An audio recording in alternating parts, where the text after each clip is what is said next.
그러나 너는 나와 함께 여기에 머물러 있어라.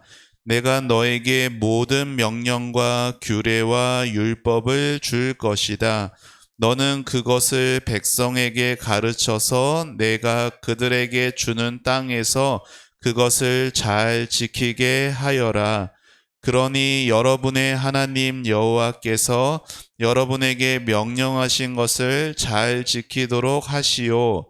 여호와의 명령에서 오른쪽으로나 왼쪽으로 벗어나지 말고 그대로 지키시오. 여러분의 하나님 여호와께서 여러분에게 명령하신 대로 살면 여러분은 삶을 얻고 복을 얻을 것이요. 여러분이 차지할 땅에서 오래오래 살 것이요. 아멘. 자, 오늘 말씀의 제목을 우리 같이 읽어봅시다. 자, 앞에 보고 시작. 하나님이 주신 하나님의 법을 지켜요. 자, 뭘 지켜야 돼요? 하나님의 법. 하나님의 법을 누가 주셨어요?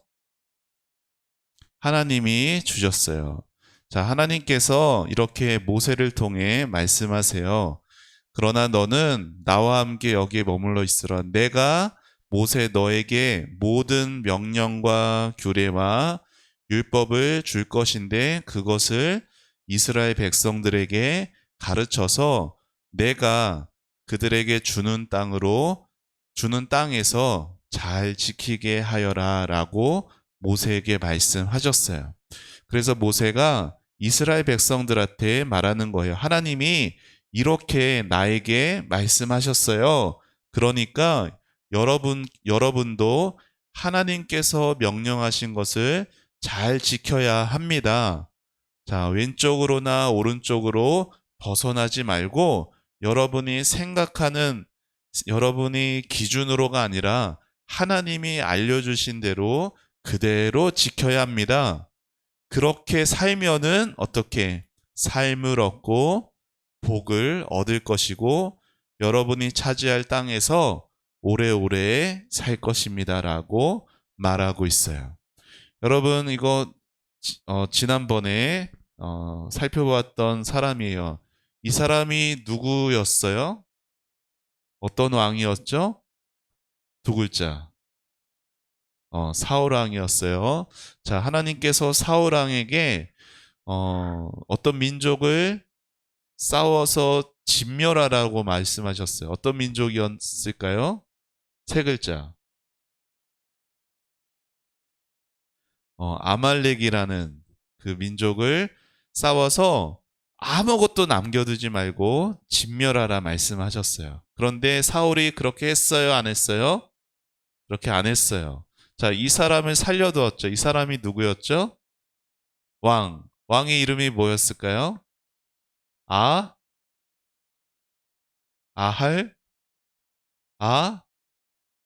각이었어요. 각. 자, 각이었어요.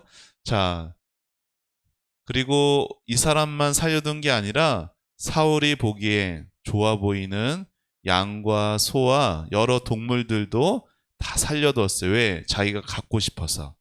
이거는 하나님께 드릴 겁니다. 라는 핑계를 가지고 욕심을 부렸어요. 그런데 그걸 누가 하셨을까요? 그런 사울의 속임과 사울의 그 속마음을 누가 하셨을까요? 하나님이 아셨어요. 그래서 누구를 보내셨어요? 선지자 사무엘을 보내셨죠. 왕이요, 왜 하나님께 순종하지 않았습니까? 라고 했을 때 사울은 뭐라고 말해요? 나는 순종했는데요. 왜 그러세요? 하나님 말씀하신 대로 싸웠잖아요. 그리고 다 죽였잖아요. 물론 이 사람은 안 죽였지만 저 소들 양들 다 죽였잖아요.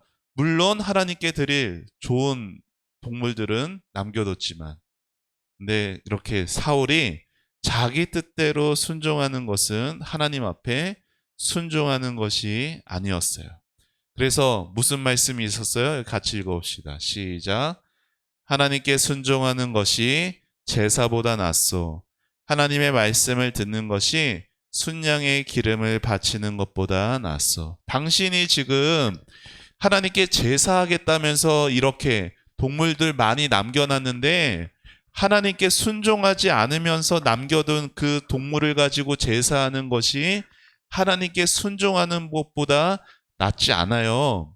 아무리 이 동물로 기름을 내고 그 살을 내고 해서 그렇게 하나님께 제사를 드려도 하나님의 말씀을 귀 기울여서 듣는 것이 그것보다 훨씬 더 중요하다라고 말하고 있어요. 그래서 지난번에 우리는 이것을 배웠죠. 뭐예요?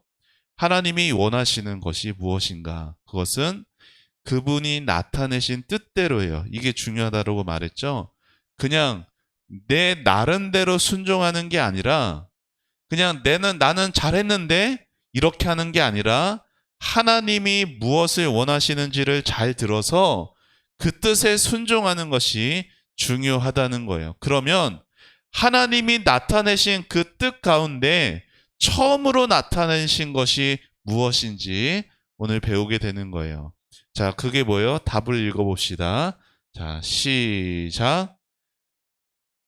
자, 시작. 하나님께서 사람에게 그분의 순종의 규칙으로서 처음 나타내신 것은 도덕법입니다. 자, 도덕법. 여러분, 이게 뭐예요? 꽝꽝꽝. 이게 뭐예요?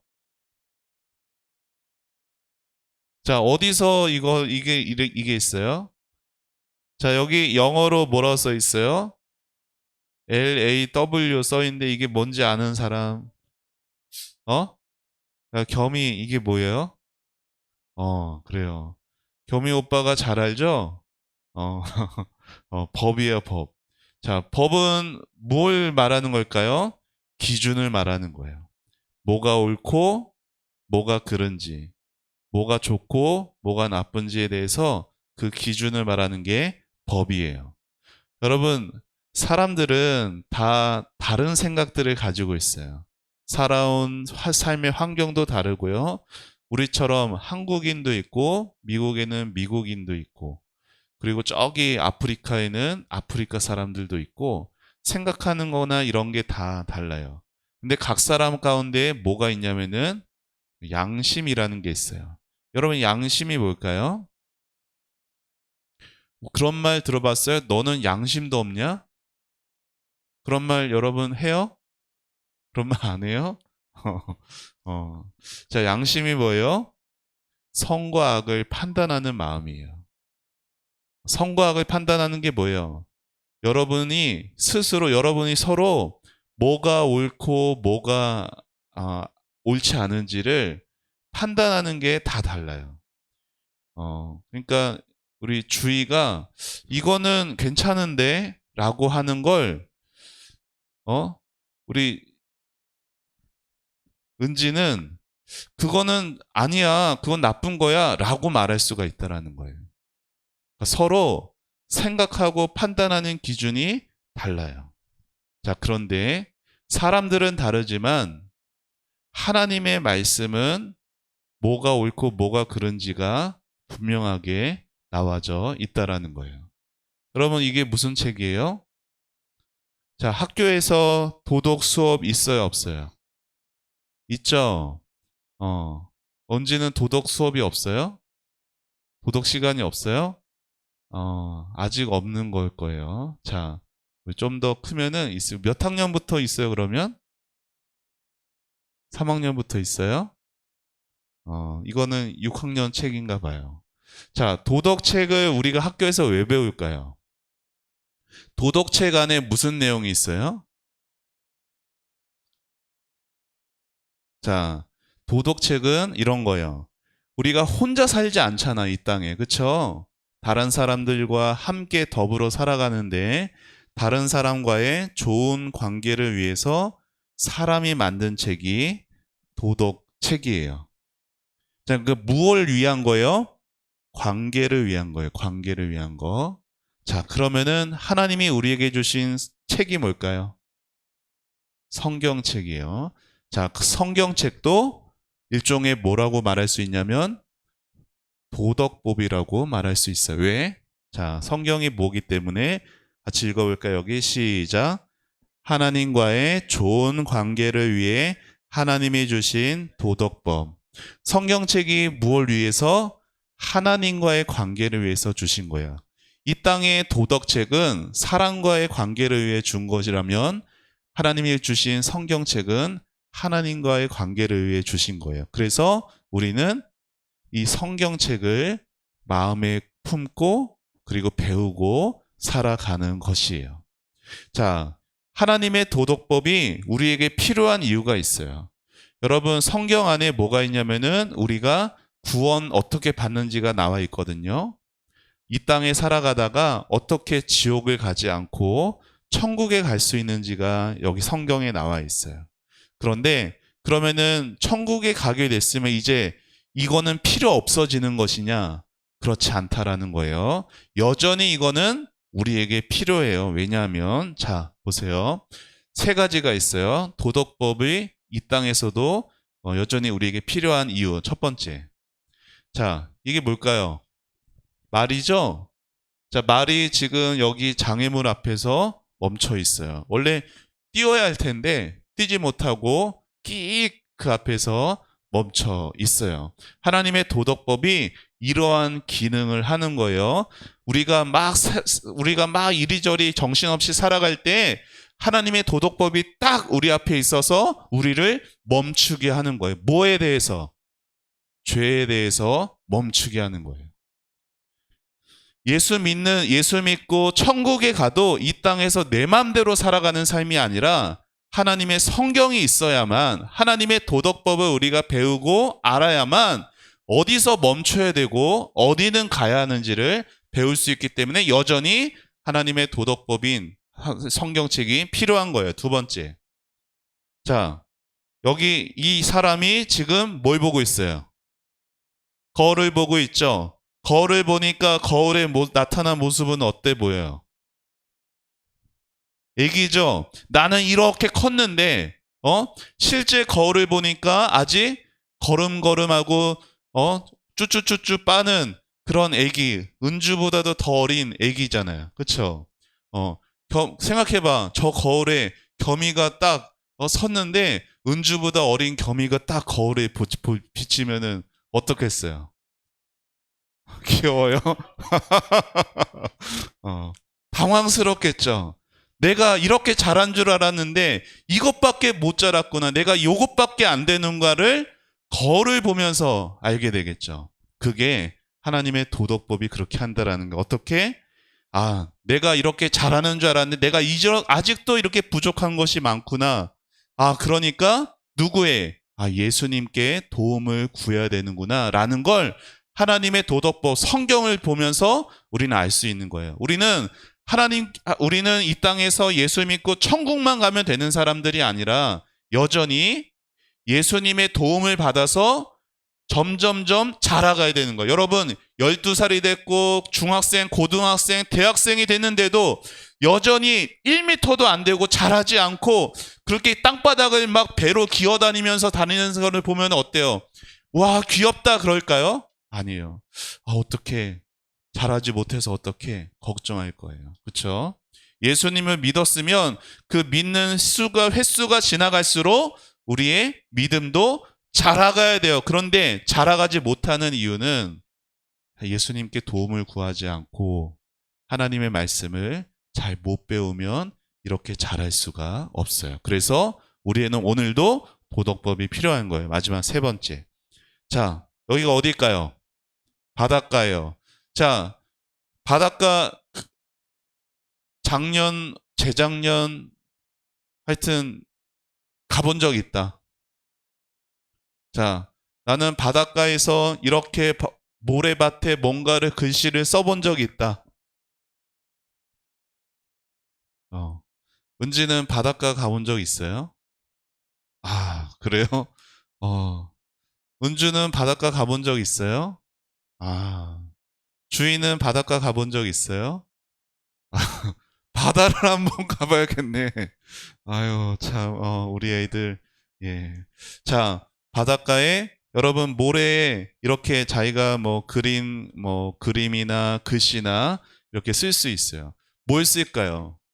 내가 막 미워하는 걸 쓸까요? 아니요. 내가 바라는 거, 내가 사랑하는 것을 보통 쓰거든요. 자, 이렇게 글씨에다가 내 마음을 표현했어요. 바다 그 모래에다가 하나님 사랑해요.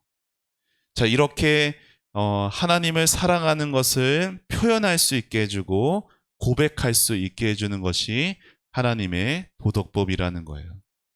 하나님이 원하시는 것을 나도 사랑하고 하나님이 원하시는 것을 즐거이 기쁘게 따르도록 하게 하는 것도 하나님이 오늘 우리에게 도덕법을 주신 이유가 되는 것입니다.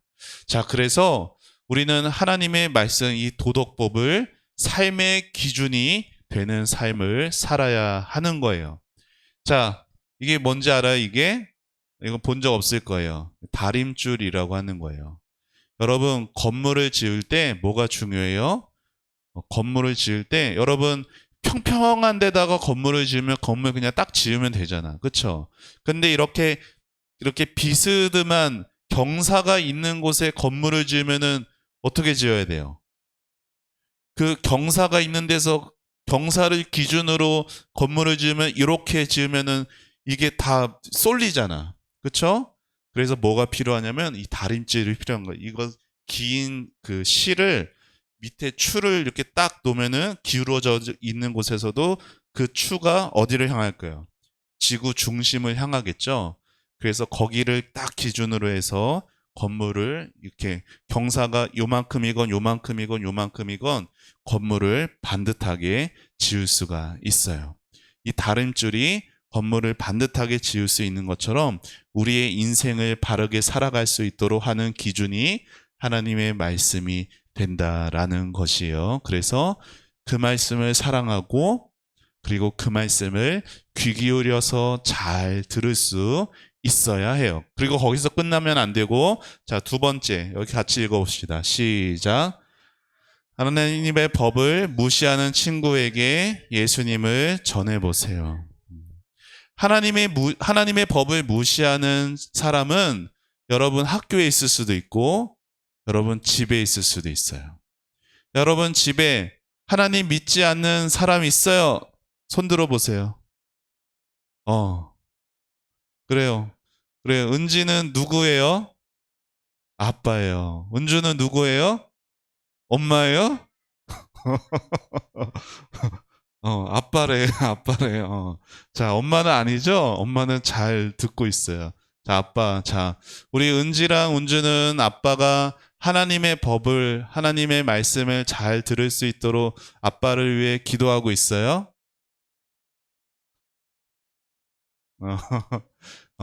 은지야, 은주야, 하나님의 법을 아직 모르는 아빠를 위해서 우리 은주가 기도해 줘야 돼요. 왜 그럴까요? 은주가 기도하면 하나님이 아빠의 마음에 변화를 일으켜 주세요. 그래서 은주가 아빠 같이 교회 가자, 예수님 믿어야 돼 말하죠. 근데 말해도 말 안 듣죠. 자, 근데 우리 힘으로 안 되고 은주가 예수님께 도와주세요. 예수님 도와주세요. 우리 아빠 예수님 믿을 수 있도록 도와주세요. 라고 기도하면 예수님이 도와주실 거예요. 우리 기도할 수 있어요? 집에서? 서로를 이상하게 바라보고 있네요. 네. 기도를 어떻게 하는지 잘 모르면 엄마한테 가르쳐 달라고 하면 돼요. 자, 하나님의 법을 무시하는 사람들은 우리 주변에 항상 있습니다. 그들에게 예수님을 전할 수 있는 우리 여러분들이 되었으면 좋겠어요. 자, 하나님의 법을 왜 무시할까요? 이런 마음을 갖고 살기 때문이에요. 나는 괜찮다는, 나는 하나님 없어도 나는 이 세상에서 착하게 살고 있고 나쁘게 살지 않고 나는 내 힘으로 살 수 있다라고 생각하기 때문에. 그런데 그 사람들이 다 어디 갔어요? 다 여기 갔어요. 은주야, 아빠가 여기 가면 좋겠어, 안 좋겠어? 안 좋겠죠. 여기 가는 거 생각만 해도 막 너무 슬프겠죠. 그러니까 어떻게 해야 될까요? 두 손을 모으고 예수님 도와주세요. 아빠의 마음을 열어주세요. 라고 기도하고 예수님을 포기하지 않고 전할 수 있는 여러분 되기를 축복합니다. 알았죠? 자, 오늘 뭐 하는 날이에요? 달란트 잔치예요. 이따가 우리 달란트 잔치는 막 서로 욕심내고 빼앗고 막 질투하고 시기하고 그런 시간이 아니라 천국의 모습과 같은 시간이에요. 천국은 어떤 곳일까? 서로 베풀고 나누고 함께 즐거워하고 기뻐하는 그런 달란트 잔치가 되기를 바랍니다. 우리 요절 말씀 읽고 마치도록 합시다. 이것도 외우면 오늘 더 달란트를 주도록 할게요. 자, 우리 같이 읽어봅시다. 시작. 너희 하나님 여호와께서 너희에게 명령하신 모든 도를 행하라. 그리하면 너희가 살 것이요. 신명기 5장 33절 말씀. 아멘. 자, 우리 두 손 모으고 두 눈 감고 기도하겠습니다. 하나님 감사합니다. 하나님께서 우리에게 주신 하나님의 말씀을 통해 하나님과 좋은 관계를 맺게 하려 하신다라는 것을 배웠습니다. 하나님, 하나님의 말씀을 통하여서 죄 앞에서 멈추는 삶을 살게 하시고 하나님의 말씀을 통하여서 나의 부족함을 알고 예수님의 도움을 구하게 하옵소서. 하나님의 말씀을 통해서 하나님 더욱 사랑하게 하여 주시고 또 하나님께 즐거이 순종해가는 삶 살아가게 하여 주시옵소서. 하나님, 우리가 더 하나님의 그 말씀에 귀를 기울이는 삶을 살게 하여 주시고 하나님의 법을 모르는 주변의 많은 사람들을 위해서 기도해 줄 수 있고 또 그들을 예수님을 그들에게 전할 수 있는 우리들의 삶이 되게 하여 주시옵소서. 하나님, 이곳에 또 와서 함께 예배해야 하는 우리 아이들이 있습니다. 하나님, 그 아이들 하나님께서 기억하여 주시고 아버지 하나님의 말씀 같이 배우고 같이 예수님 안에서 자라갈 수 있도록 하나님 축복하여 주시옵소서. 오늘 있을 달란트 잔치에도 함께하여 주셔서 하나님 그 시간이 천국 잔치와 같은 시간이 되게 하여 주시고 하나님의 축복이 임하는 귀한 시간이 되게 하여 주시옵소서. 감사드리고 예수님의 이름으로 기도합니다. 아멘.